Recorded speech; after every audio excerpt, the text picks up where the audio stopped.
Hello बच्चों, कैसे हैं आप सभी लोग। मैं उम्मीद करता हूं आप सभी लोगों के बोर्ड एग्जाम की तैयारियां बहुत अच्छे तरीके से चल रही होंगी। मैं आकाश कुमार मिश्रा आप सभी लोगों का स्वागत करता हूं अपने यूट्यूब चैनल देव फिजिक्स एकेडमी पर। आज मैं आप सभी लोगों के लिए लेकर के आया हूं class 10th physics chapter number 10 का chapter light reflection and refraction का पार्ट 1। आज हम लोग इस वीडियो में क्लियर करेंगे कुछ टॉपिक्स को जिनका नाम है reflection of light, spherical mirror, concave mirror, convex mirror, magnification and mirror formula. So let's start.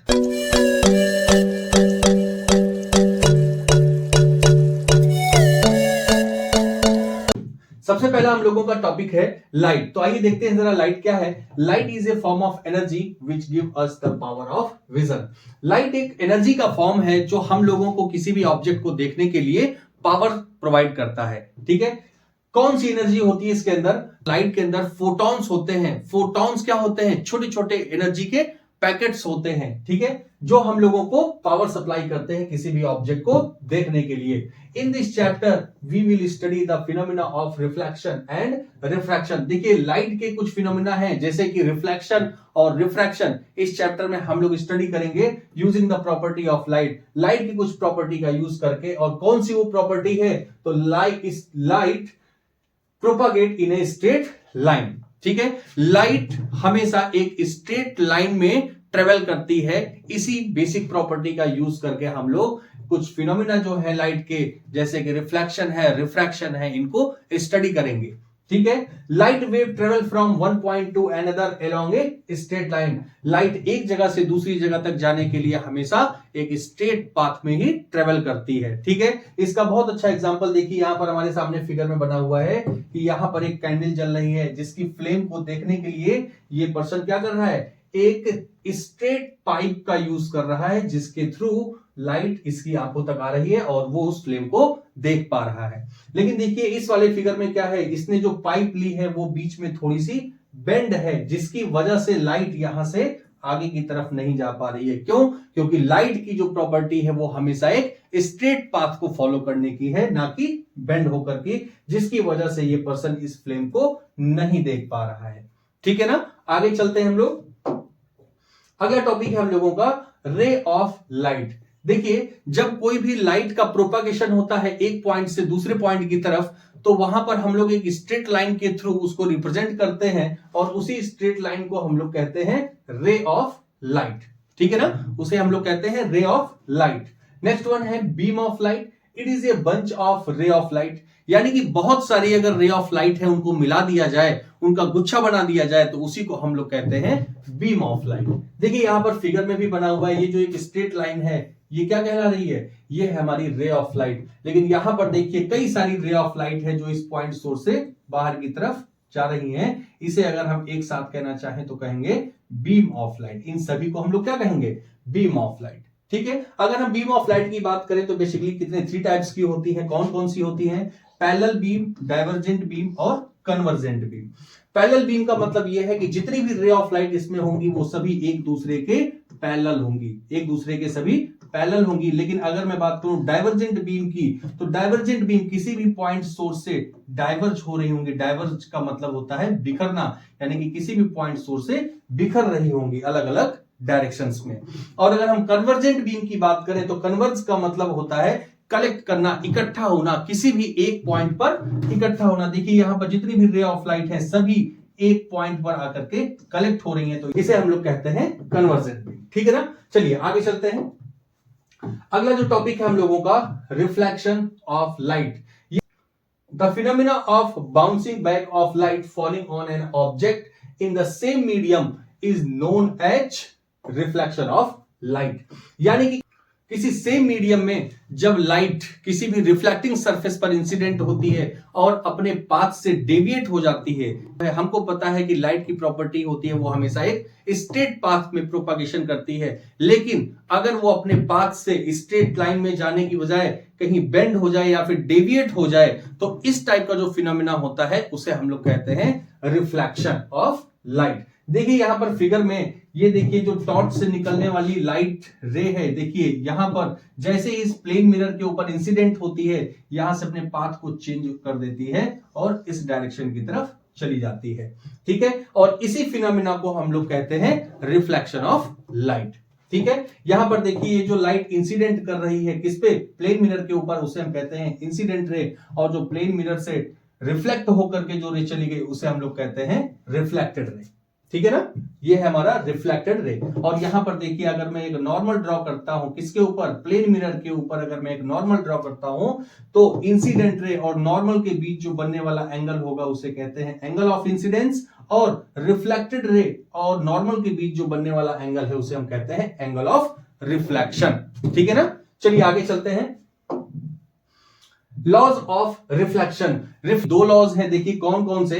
The angle of incidence is always equal to the angle of reflection. देखिए अभी मैंने बताया था कि ये जो हमारा इंसिडेंस रे और नॉर्मल के बीच का एंगल है उसे हम लोग कहते हैं एंगल ऑफ इंसिडेंस, और इसे हम लोग रिप्रेजेंट करते हैं स्मॉल आई से। और यहां पर जो रिफ्लेक्टेड रे और नॉर्मल के बीच का जो एंगल है उसे हम लोग कहते हैं एंगल ऑफ रिफ्लेक्शन, जिसे हम लोग रिप्रेजेंट करते हैं स्मॉल आर से। और जो लॉ ऑफ रिफ्लेक्शन है, सबसे पहला लॉ यही कहता है कि angle I is equal to angle R. ठीक है, यही हमारा फर्स्ट लॉ ऑफ रिफ्लेक्शन है। चलिए आगे देखते हैं सेकंड लॉ क्या कहता है। The incident ray, reflected ray and the normal to the reflecting surface at the point of incidence lies in the same plane. देखिए जो हमारी इंसिडेंट रे है, रिफ्लेक्टेड रे है, नॉर्मल है, वो सभी रिफ्लेक्टिंग सरफेस के किसी भी एक ही पॉइंट पर लाई करते हैं। ठीक है ना, तो चलिए आगे चलते हैं। अगला जो हम लोगों का टॉपिक है वो है image formed by plane mirror plane reflecting surface. यानी कि यहां पर हम लोगों के सामने क्या है, एक प्लेन मिरर रखा हुआ है और उसमें रिफ्लेक्शन का फिनोमेना हम लोगों को देखना है। तो देख, virtual and erect the image that does not form on the screen. देखिए प्लेन मिरर के सामने जब किसी भी ऑब्जेक्ट को रखा जाता है तो उसकी जो इमेज फॉर्म होती है वो कैसी होती है, वर्चुअल और इरेक्ट होती है। देखिए वर्चुअल का मतलब होता है आभासी और इरेक्ट का मतलब होता है सीधी, यानी कि जो हमारी प्रिंसिपल एक्सिस होगी उसके अपवर्ड डायरेक्शन में। ठीक है ना, और अगर बात करें तो real image can be recorded on the screen. Real image जो होती है वो स्क्रीन के ऊपर रिकॉर्ड की जा सकती है, लेकिन जो हमारा मिरर होता है उससे हमारी रियल इमेज फॉर्म नहीं होती है। कैसी होती है, वर्चुअल होती है। फिर अगर देखें तो लेटरली इन्वर्टेड होती है।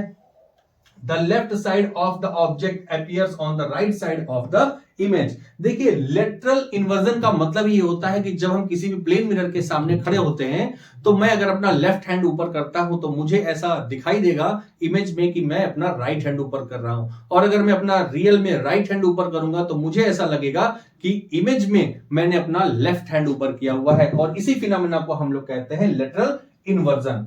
ठीक है, अगला देखते हैं। The size of the image is equal to that of the object.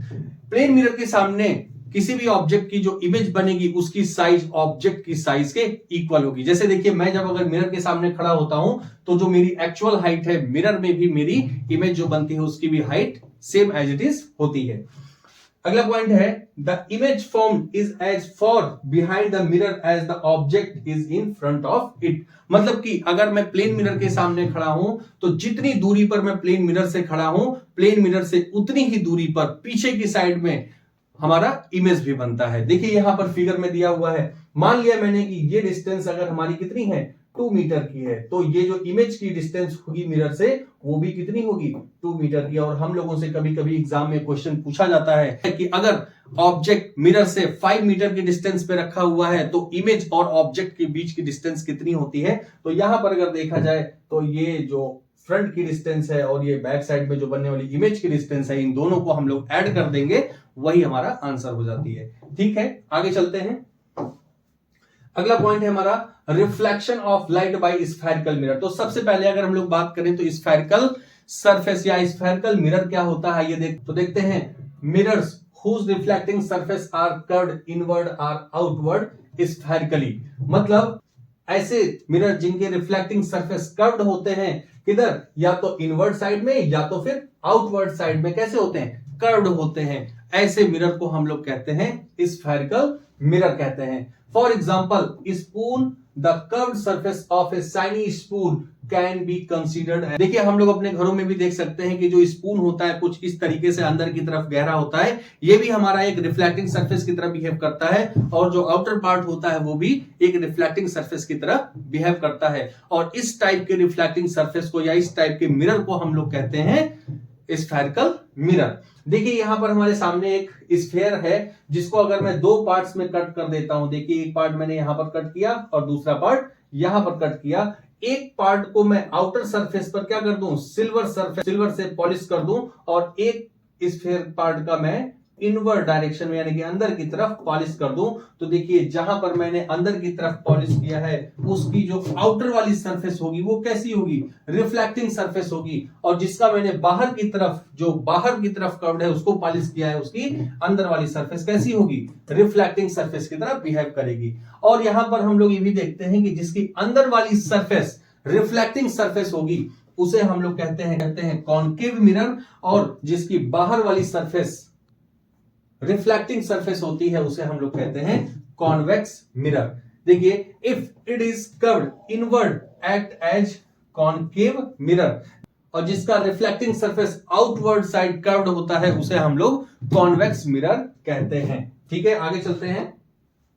अगला जो हम लोगों का है few basic term related to spherical mirror. देखिए स्फेरिकल मिरर से कुछ बेसिक टर्म्स हम लोगों को देखने हैं जो हम लोग आगे चल करके न्यूमेरिकल्स में भी यूज करेंगे, जो बहुत ही इंपॉर्टेंट है हम लोगों को जानना। तो आइए देखते हैं, यहां पर हमारे पास एक मिरर रखा हुआ है। ये कैसा मिरर है, हमारा कॉनकेव मिरर है, क्योंकि ये देखिए अंदर बाहर वाली इसकी सरफेस कैसी है, पॉलिश्ड की हुई है, और ये वाला जो हमारा मिरर है वो कॉन्वेक्स मिरर है, क्योंकि लाइट कहां से आ रही है, इस साइड से इंसिडेंट कर रही है, और यहां पर लाइट इस साइड से इंसिडेंट कर रही है। तो आइए सबसे पहले देखते हैं कौन सा पॉइंट है, प्रिंसिपल एक्सिस। तो क्या कहता है principal axis, line joining the pole and centre of curvature of the spherical mirror. ये वाली जो लाइन है वो क्या है, हमारी प्रिंसिपल एक्सिस कहलाती है, जो कि सेंटर ऑफ कर्वेचर और पोल को ज्वाइन करती है। ठीक है ना, यहां पर ये जो पॉइंट है हमारा पोल है। आइए आगे देखते हैं, pole the geometrically central point of the reflecting spherical surface.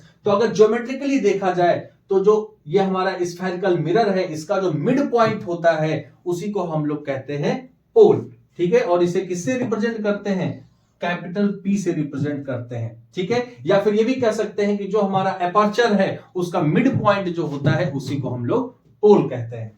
चलिए अगला पॉइंट हम लोगों का, एपर्चर क्या होता है। देखिए the width of A reflecting spherical surface, यानी कि अगर हमने ये मिरर की बात की, ये हमारा कॉनकेव मिरर है, जितने एरिया से या जितने सरफेस से हमारी लाइट रे क्या होगी, रिफ्लेक्ट होगी, उसी को हम लोग कहते हैं एपर्चर। जैसे वो मैक्सिमम रीजन जहां से लाइट रिफ्लेक्ट हो सकती है उसी को हम लोग कहते हैं क्या, एपर्चर। ठीक है, चलिए आगे चलते हैं।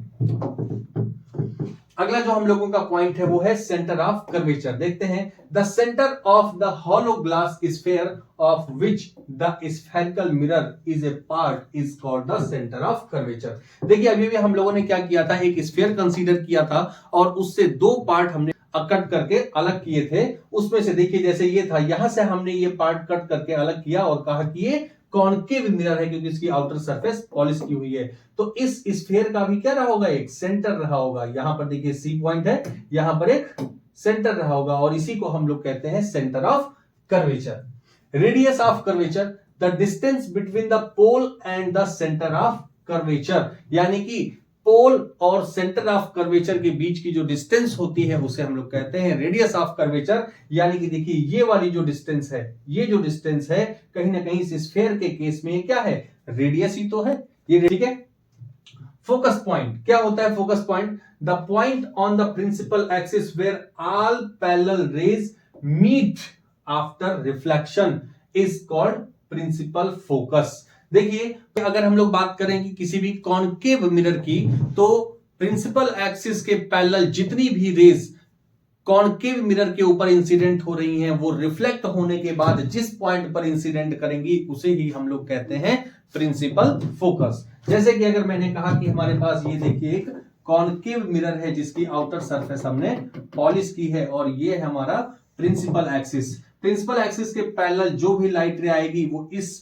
रिफ्लेक्टिंग सरफेस से इंसिडेंट होने के बाद रिफ्लेक्ट हो जाएगी। देखिए मैंने यहां से भी एक लाइट क्या की, इंसिडेंट की इस डायरेक्शन में, और ये रिफ्लेक्ट होने के बाद कहां से पास होगी, जिस पॉइंट से पास होगी या जिस पॉइंट पर सभी लाइट रेज एक दूसरे से मिलेंगी, इसी को हम लोग कहते हैं प्रिंसिपल फोकस। ठीक है, focal length, the distance between the pole and focus point is called focal length. यानी कि जो पोल और प्रिंसिपल फोकस के बीच की डिस्टेंस होती है उसे ही हम लोग कहते हैं फोकल लेंथ, और इसे स्मॉल f से हम लोग डिनोट करते हैं। ठीक है ना। Relation between the focal length and the radius of curvature, relation है किसके किसके बीच में, फोकल लेंथ यानी कि स्मॉल f और रेडियस ऑफ कर्वेचर के बीच में, तो वो होता है f is equal to capital R by 2, या फिर हम इसको इस तरह से भी लिखते हैं कि capital R is equal to 2f। ठीक है ना। इसका यूज हम लोग न्यूमेरिकल सॉल्व करने में करेंगे। ठीक है, आगे चलते हैं। अगला जो पॉइंट है हम लोगों का, image formation by spherical mirror. ये सबसे इंपॉर्टेंट है इस चैप्टर में, image formation by spherical mirror, क्योंकि हम लोगों के बोर्ड एग्जाम में यहां से न्यूमेरिकल भी पूछे जाते हैं, रे डायग्राम बनाने के लिए भी पूछा जाता है। तो आइए हम लोग देखते हैं क्या है image formation. Before we learn the formation of image और ray diagram, let us go through few tips. Remember, a ray of light which is parallel to the principal axis always pass through focus or vice versa। मतलब यह है कि जब कोई भी light रे principal axis के पैरेलल आएगी तो रिफ्लेक्टिंग सरफेस से रिफ्लेक्ट होने के बाद फोकस से पास होगी। देखिए यहां पर फिगर में हम लोगों को दिख रहा है, ये कैसा है, कॉनकेव मिरर हमारे पास दिया गया है, और ये लाइट रे प्रिंसिपल एक्सिस के पैरेलल आ रही है और रिफ्लेक्ट होने के बाद किससे जाएगी, फोकस से होकर के पास होगी। या फिर यहां पर देखा जाए, ये भी लाइट क्या हो रही है, प्रिंसिपल एक्सिस के पैरेलल आ रही है और रिफ्लेक्ट होने के बाद फोकस से पास हो रही है। ठीक है, अगला पॉइंट देखते हैं। A ray of light which passes through the centre of curvature, it is also known as normal at the point of incident on the spherical mirror will retrace their path after reflection। कहने का मतलब यह है कि अगर कोई भी light रे सेंटर ऑफ कर्वेचर से होकर के पास होती है और मिरर पर इंसिडेंट करती है तो वो रिफ्लेक्ट होने के बाद उसी पाथ से रिट्रेस कर जाती है। कैसे, देखिए आइए यहां देखते हैं। ये वाला जो फिगर हमारा है, कोई भी लाइट रे यहां से जा रही है, किससे, सेंटर ऑफ कर्वेचर से होते हुए गई और रिफ्लेक्टिंग सरफेस पर इंसिडेंट हुई और फिर वो यहीं से रिट्रेस हो जाएगी, यानी कि जिस पाथ से वो इंसिडेंट हुई उसी पाथ से वो रिफ्लेक्ट भी हो जाएगी, जिस पाथ से वो गई उसी पाथ से वो वापस भी आ जाएगी। Of light falling on the pole gets reflected at the same angle on the other side of the principal axis. कहने का मतलब है कि अगर मैं किसी भी लाइट रे को पोल पर इंसिडेंट कराता हूं तो जो एंगल प्रिंसिपल एक्सिस और इंसिडेंट रे के बीच में बनेगा, यानी कि आई, वही एंगल यहां पर रिफ्लेक्ट होने के बाद प्रिंसिपल एक्सिस और रिफ्लेक्टेड रे के बीच में बनेगा। तो यहां पर ये हमारे पास कुछ लॉज हैं, पर हम लोगों ने कॉनकेव मिरर के लिए यूज किया है, और यहां पर ये फिगर जो है वो कॉन्वेक्स मिरर के लिए है। A ray of light passing through the centre of curvature of the reflecting surface, spherical surface always act as normal. यानी कि जो सेंटर ऑफ कर्वेचर से पास होने वाली लाइट रे होती है वो रिफ्लेक्टिंग सरफेस पर एज ए नॉर्मल बिहेव करती है। Image will only form when two or more rays meet at a point. किसी भी मिरर के थ्रू हम इमेज का फॉर्मेशन तभी कर सकते हैं जब किसी भी रिफ्लेक्टेड सरफेस से कम दो लाइट रे रिफ्लेक्ट होकर के एक दूसरे से इंटरसेक्ट करेंगी, और जिस पॉइंट पर वो इंटरसेक्ट करेंगी वहीं पर ऑब्जेक्ट का इमेज फॉर्म होगा। ठीक है, तो आगे चलते हैं अगले पॉइंट पर। Image formation by concave mirror. देखिए हमने यहां पर दो मिरर पढ़े थे, कॉनकेव और कॉन्वेक्स। तो सबसे पहले हम लोग पढ़ेंगे कॉनकेव मिरर से हम लोग इमेज का फॉर्मेशन कैसे करते हैं। कॉनकेव मिरर में हम लोगों के पास 6 केस हैं। देखिए अक्सर करके हम लोगों को चार्ट के फॉर्म में बुक में दिया होता है और हम लोग उसको याद करने की कोशिश करते हैं। मैं आपसे कहता हूं उसे आप याद करने की कोशिश बिल्कुल भी मत करिए, जस्ट एक बार आप अपनी कॉपी कलम उठाइए और एक बार खुद से बना करके प्रैक्टिस करिए। मैं आपको थोड़ा सा आइडिया देता हूं। देखिए यहां पर हमारे पास, जैसे मैंने मान लिया कि हमारे पास कॉनकेव मिरर है, ठीक है, ये हमारी प्रिंसिपल एक्सिस है, यहां पर है हमारा सेंटर ऑफ कर्वेचर C, यहां पर है हमारा F यानी कि प्रिंसिपल फोकस, ये हमारा P। ठीक है, क्या करता हूं, ऑब्जेक्ट को एक बार इन्फिनिटी पर प्लेस करता हूं। ठीक है ना, क्योंकि यहां पर ऑब्जेक्ट की पोजीशन के अकॉर्डिंग ही हमारा इमेज फॉर्म होगा। मैं ऑब्जेक्ट को इन्फिनिटी पर प्लेस करूंगा, फिर धीरे धीरे क्या करूंगा, मैं पोल के पास लेता आऊंगा। फर्स्ट टाइम मैं इन्फिनिटी पे रखूंगा, फिर बियॉन्ड सी रखूंगा, फिर एट सी करूंगा, फिर बिटवीन सी एंड एफ करूंगा, फिर एफ पर करूंगा, फिर बिटवीन एफ एंड पी करूंगा। ये 6 केस हमारे बनते हैं, और अगर मैं इसको स्टेप बाय स्टेप करता जाऊंगा तो ये हमें बहुत अच्छे तरीके से याद हो जाएंगे, मुझे रटने की जरूरत बिल्कुल भी नहीं पड़ेगी। तो आइए सबसे पहले वाले केस की बात करते हैं, जब लाइट कहां से आ रही है, इन्फिनिटी से आ रही है। ठीक है, जब इन्फिनिटी से लाइट रे आती है और कॉनकेव मिरर के रिफ्लेक्टिंग सरफेस पर इंसिडेंट होती है, तो ये कहां से पास होती है, फोकस से पास होती है। हमारा ऑब्जेक्ट इन्फिनिटी पर होता है तो उससे जो बनने वाली इमेज होती है वो कैसी होती है, रियल होती है, इन्वर्टेड होती है, हाईली डिमिनिश्ड होती है, और कहां पर होती है, फोकस पर बनती है। ठीक है, आगे चलते हैं। When the object is situated at infinity, ये हमारा केस था किसके लिए, जब ऑब्जेक्ट हमारा इन्फिनिटी पर प्लेस किया जाता है। ठीक है, सेकंड केस है, देखिए मैंने कहा ना कि पहले इन्फिनिटी पर रखा, फिर सी के थोड़ा सा पास लेकर के गए, फिर सी पर लेकर के जाऊंगा। देखिए सेकंड केस है क्या, when object place beyond C, यानी कि सी से थोड़ा सा पहले रखा गया। तो यहां पर देखिए जो हम लोगों के पास अभी हमने लॉस पढ़े थे कि लाइट प्रिंसिपल एक्सिस के पैरेलल जाएगी तो फोकस से होकर के पास होगी, सेंटर ऑफ कर्वेचर से होकर के जाएगी तो रिट्रेस हो जाएगी, ठीक है, या फिर फोकस से होकर के जाएगी तो प्रिंसिपल एक्सिस के पैरेलल हो जाएगी। देखिए यहां पर अगर मैं देखूं तो अगर हमारा ऑब्जेक्ट यहां पर रखा हुआ है बियॉन्ड सी, तो लाइट यहां से क्या जाएगी, सबसे पहला रूल हमारा है कि प्रिंसिपल एक्सिस के पैरेलल जाएगी, और पैरेलल जाने वाली लाइट रे फोकस से होकर के पास हो जाएगी। ठीक है, फोकस से होकर के पास होगी। सेकंड वन हमारा क्या है कि अगर कोई भी लाइट सेंटर ऑफ कर्वेचर से पास होती है तो वो रिट्रेस हो जाती है, यानी कि जिस पाथ से गई है उसी पाथ पर वापस आ जाएगी। और अभी भी हम लोगों ने नोट पॉइंट में पढ़ा था कि जब दो रिफ्लेक्टेड लाइट रेज एक दूसरे से इंटरसेक्ट जिस पॉइंट पर करेंगी वहीं पर इमेज का फॉर्मेशन होगा।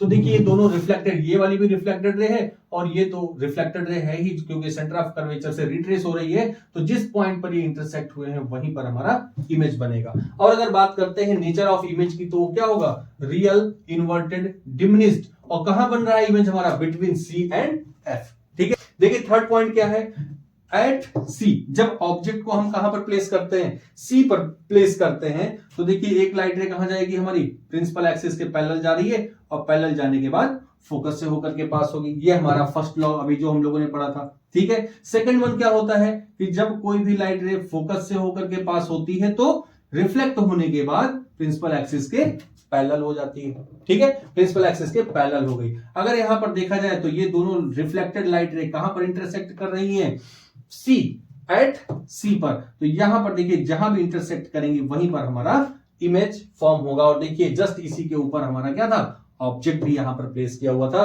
तो अगर मैं नेचर ऑफ इमेज की बात करूं तो कैसा है, रियल है, इन्वर्टेड है, इमेज सेम साइज का है, और कहां पर है, सी पर ही, यानी कि सेंटर ऑफ कर्वेचर पर ही उसका इमेज फॉर्म होगा। ठीक है, नेक्स्ट वन है हमारा कि मैं अब ऑब्जेक्ट को कहां पर, देखिए एक बार मैंने इन्फिनिटी पर प्लेस किया था, इन्फिनिटी पर, फिर मैंने क्या किया, बियॉन्ड सी प्लेस किया, फिर मैंने सी पर प्लेस किया। अब कहां पर प्लेस करूंगा, बिटवीन सी एंड एफ। देखिए जब मैं ऑब्जेक्ट को सी और एफ के बीच में प्लेस करता हूं, तो यहां पर देखिए जब मैं ऑब्जेक्ट को सी और एफ के बीच में प्लेस करूंगा, इस केस का फिगर मैं यहां पर बना देता हूं कि हमारे पास एक रिफ्लेक्टिंग सरफेस है जो कि कॉनकेव मिरर की है, ये हमारा प्रिंसिपल एक्सिस है, यहां पर है पॉइंट सी, यहां पर है हमारा प्रिंसिपल फोकस एफ, और मैंने ऑब्जेक्ट को प्लेस किया बिटवीन सी एंड एफ। अब देखिए फर्स्ट लॉ के अकॉर्डिंग जो लाइट रे होगी वो प्रिंसिपल एक्सिस के पैरेलल जाएगी, और पैरेलल जाने के बाद फोकस से पास होगी। दूसरा लॉ अगर हम यहां पे यूज करते हैं जो कि है फोकस से जाने वाली जो लाइट रे होगी वो रिफ्लेक्ट होने के बाद प्रिंसिपल एक्सिस के पैरेलल हो जाएगी। अब यहां पर देखिए जहां पर एक दूसरे से इंटरसेक्ट करेंगी वहीं पर हमारा इमेज का फॉर्मेशन होगा, और वो कहां पर होगा, देखिए सी से थोड़ा सा आगे, यानी इमेज का नेचर है वो कैसा है, रियल है, इन्वर्टेड है, इनलार्ज इमेज है, और बियॉन्ड सी है। ठीक है ना, सी से बियॉन्ड हमारा इमेज फॉर्म हुआ है। अगला केस है, देखिए मैंने फिर क्या कहा, मैं अब ऑब्जेक्ट को कहां पर प्लेस करूंगा, एफ पर प्लेस करूंगा।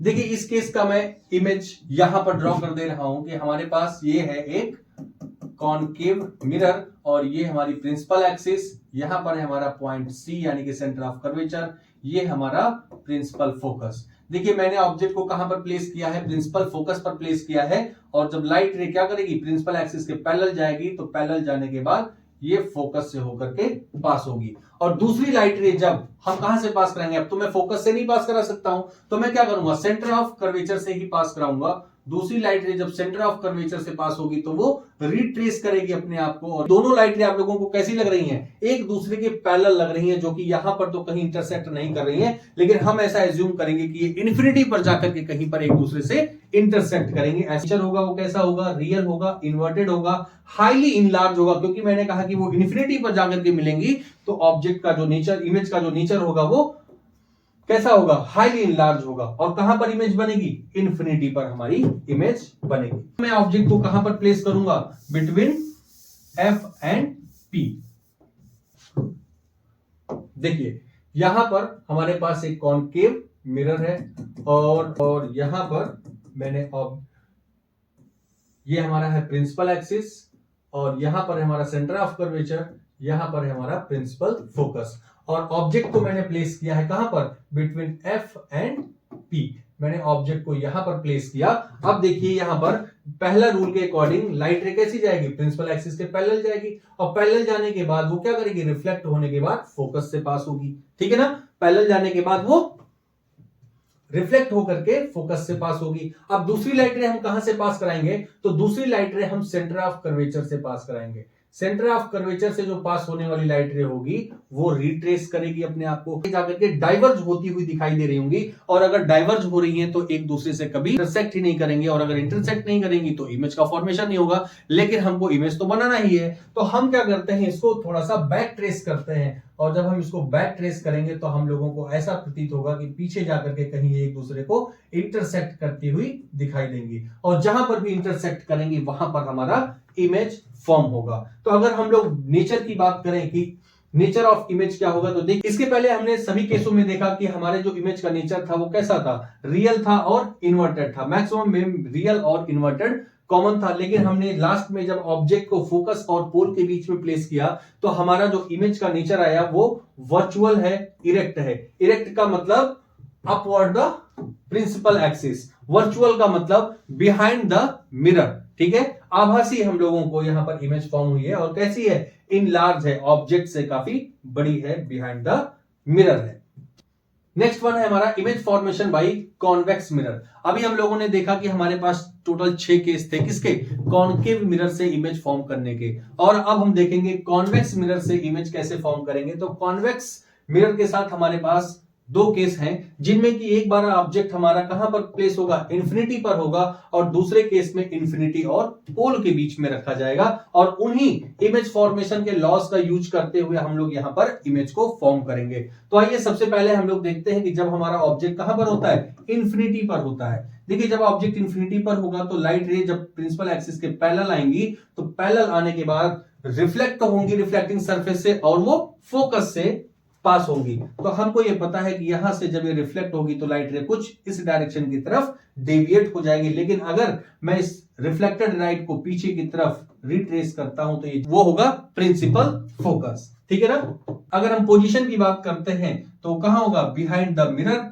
At focus. ठीक है ना, इमेज हमारा मिरर के पीछे बनेगा और फोकस पर बनेगा। लेकिन अगर मैं नेचर की बात करता हूं तो नेचर में हमारा वर्चुअल और जो हमारा ऑब्जेक्ट है उससे भी छोटा बनेगा, लेकिन इरेक्ट इमेज बनेगा, यानी सीधा बनेगा। ठीक है, नेक्स्ट हमारा जो पॉइंट है वो है जब हम ऑब्जेक्ट को पोल और इन्फिनिटी के बीच में कहीं पर भी प्लेस करते हैं। देखिए अगर मैंने पोल और इन्फिनिटी के बीच में कहीं पर भी प्लेस किया ऑब्जेक्ट को, तो वही लॉज हम लोग यूज करते हैं जो इसमें की लाइट रे प्रिंसिपल एक्सिस के पैरेलल जाएगी और रिफ्लेक्ट होने के बाद कुछ इस तरीके से डेविएट होगी। लेकिन हमको ये पता है कि अगर मैं इसको बैक ट्रेस करूंगा तो ये कहां से पास होगी, फोकस से होती हुई पास होगी। फिर दूसरे लॉ का यूज करते हैं। दूसरा लॉ हमारा क्या कहता है कि जब लाइट रे को मैं सेंटर ऑफ कर्वेचर से पास कराऊंगा, सेंटर ऑफ कर्वेचर से पास कराऊंगा तो वो रिट्रेस करेगी, तो वो तो यहां से ही रिट्रेस हो जाएगी। लेकिन अगर इस लाइट रे को मैं पीछे की तरफ रिट्रेस करता हूं, बढ़ाता हूं,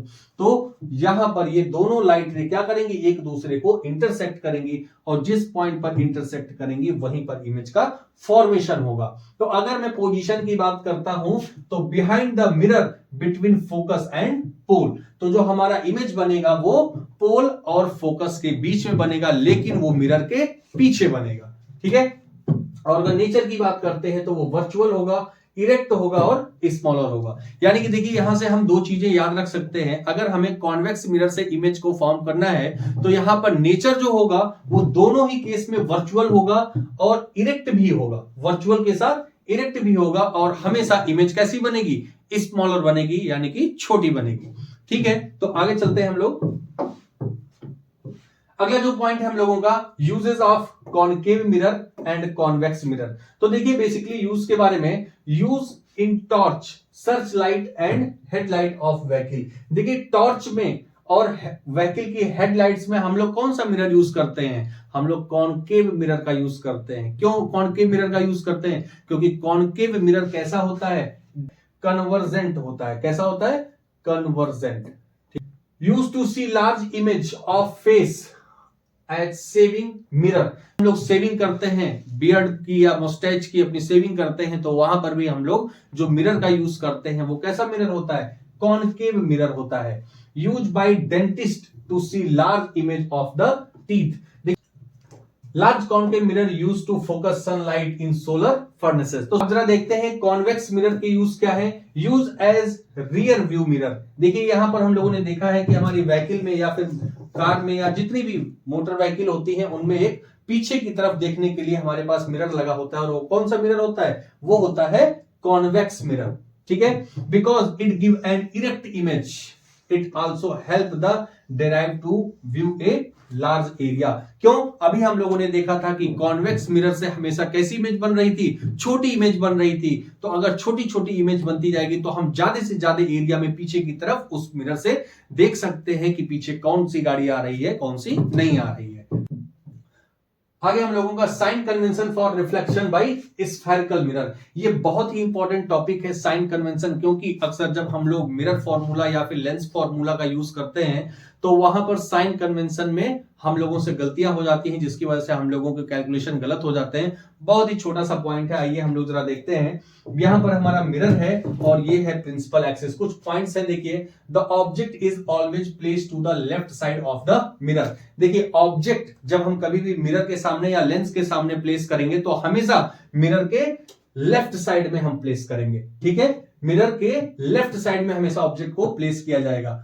all distances should be measured from pole. और जो भी डिस्टेंस हम मेजर करते हैं, चाहे वो ऑब्जेक्ट की डिस्टेंस हो, चाहे इमेज की डिस्टेंस हो, या फिर सेंटर ऑफ कर्वेचर हो, या फोकल लेंथ हो, कोई भी डिस्टेंस अगर हमको मेजर करनी है तो वो कहां से मेजर करते हैं, पोल से मेजर करते हैं।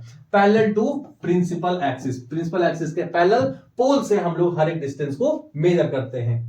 Take P as origin distance measured right of the origin are taken positive. अगर मैं इस P पॉइंट को ओरिजिन कंसीडर करूं तो अगर मैं राइट साइड में कोई भी डिस्टेंस मेजर करता हूं तो उसे हम हमेशा कैसे कंसीडर करेंगे, पॉजिटिव कंसीडर करेंगे। किसके अलोंग, एक्स एक्सिस के अलोंग। ठीक है। और अगर इस ओरिजिन से या इस P पॉइंट से मैं लेफ्ट साइड में कोई भी चीज अगर मेजर करता हूं तो उसे मैं निगेटिव कंसीडर करूंगा। यानी कि अगर लेफ्ट साइड में मैं कोई भी चीज मेजर कर रहा हूं तो वो कैसी होगी, वो होगी निगेटिव। लेकिन अगर ये राइट साइड में मैं कंसीडर कर रहा हूं तो ये होगी पॉजिटिव।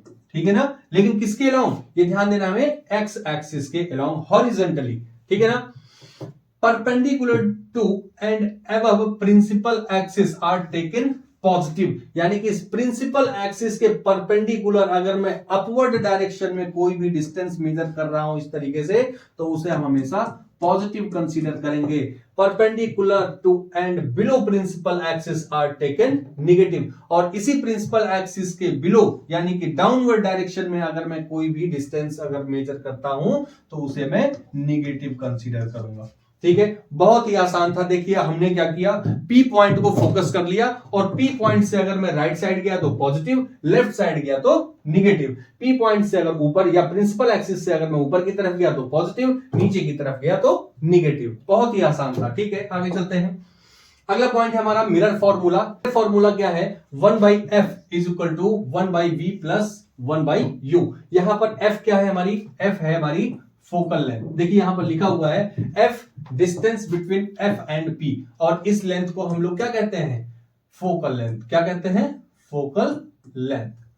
ठीक है ना, इसको हम लोग कहते हैं focal length.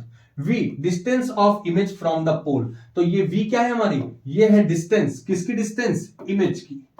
u distance of object from pole, u क्या है हमारी, u हमारी डिस्टेंस है किसकी, ऑब्जेक्ट की, कहां से, पोल से। ठीक है ना, तो पोल से ऑब्जेक्ट की जो डिस्टेंस होती है उसे हम स्मॉल u से डिनोट करते हैं। r distance between centre of curvature and pole. ठीक है, r क्या है हमारी, सेंटर ऑफ कर्वेचर और पोल के बीच की डिस्टेंस को हम लोग कैपिटल R से डिनोट करते हैं, जिसको हम लोग रेडियस ऑफ कर्वेचर भी कहते हैं। और अगर मैं देखूं कि जो हमारी फोकल लेंथ होती है और जो रेडियस ऑफ कर्वेचर होती है उसके बीच में रिलेशन क्या होता है, वो होता है F = R/2। ठीक है ना। अगला पॉइंट है हमारा मैग्निफिकेशन ऑफ मिरर। क्या है मैग्निफिकेशन, आइए देखते हैं। It is expressed as the ratio of the height of image to height of object. Magnification क्या है, एक रेशियो है, किसका, हाइट ऑफ इमेज और हाइट ऑफ ऑब्जेक्ट का रेशियो है। तो आइए जरा इसका फॉर्मूला देखते हैं। हम लोग मैग्निफिकेशन को स्मॉल m के थ्रू रिप्रेजेंट करते हैं, और इसका फॉर्मूला होता है height of the image upon height of the object. ठीक है, height of the image upon height of the object. और यहां पर इसका जो फॉर्मूला होता है u और v के टर्म में, वो होता है -v/u। ठीक है, -v/u। यहां पर अगर देखते हैं मैग्निफिकेशन की वैल्यू, यानी कि m की वैल्यू अगर 1 से ज्यादा है, अगर मैग्निफिकेशन की वैल्यू 1 से ज्यादा है तो हमारे जो इमेज का नेचर होगा वो कैसा होगा, मैग्नीफाइड होगा। अगर m की वैल्यू यानी कि मैग्निफिकेशन की वैल्यू अगर 1 के बराबर है तो हमारा जो इमेज का नेचर होगा वो कैसा होगा, उससे उसका मतलब कि हमारे इमेज की साइज ऑब्जेक्ट की साइज के बराबर है। अगर m की वैल्यू यानी कि मैग्निफिकेशन की वैल्यू 1 से कम है, इसका मतलब कि जो हमारा इमेज है वो कैसा है, ऑब्जेक्ट के कंपैरिजन में छोटा है। ठीक है ना। कैसे हम लोग ये चीज डिफाइन कर पा रहे हैं, देखिए ये है मैग्निफिकेशन m =